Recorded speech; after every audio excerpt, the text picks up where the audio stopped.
Тәуелсіздігім тәңірден келген тәтті сый. Осы сөзді мен өз басым үлкен мақтаныш сезіммен айтамын. Елдігімнің көк туы көк аспанның астында желбіреп, азаттығым мен еркіндігімнің таны арайлап атып, елімнің іргесі тіктеліп, босағасы бекігелі алдымыздағы келер жылда 30 жыл толмақшы. Ердің есімін елі шығарады демекші, егемен елдің тарихында өзіндік қолтаңбасын қалдырып, ел басқарудың асқан көреген саясатының үлгісін танытқан тұңғыш елбасы Нұрсұлтан Әбішұлы Назарбаевтың еліміз бен жеріміздің төрткүл дүниеге танылуына, дамуы мен гүлденуіне қосқан еңбегі ешбір қымбатымен өлшеуге келмейтін ерлік іс. Елбасының тәуелсіз елдің басшысы болып сайлаған сәтінен бастап, дәл қазіргі күнге дейін елі мен жері үшін қабылдаған талай шешімі ұлтымыздың тағдырының тереңнен тамыр алып, бүгінімен байланысуында болды.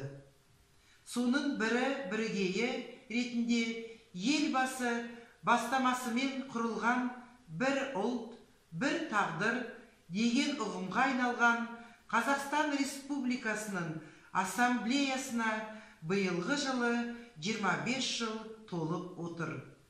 Тарихын талай сынына шыдас беріп, 25 жылда артқа тастап, бір емес, бірнеше жүздеген өзге ұлт пен ұлыстың бір тудың астында бірігіп, тату тәтті өмір сүруіне қолайлы жағдай жасау ерліктің нағыз көрінісі емес пе? Қандай қоғам болмасын, басты байлығы еркіндік пен бейбітшілік екені белгілі. Біз қазақ елі елбасымыздың салған сара жолымен жүруді, еліміз бен жеріміздегі тұрақтылық пен тұтастықты, еркіндік пен бейбітшілікті көзіміздің қарашығындай сақтауға міндеттіміз.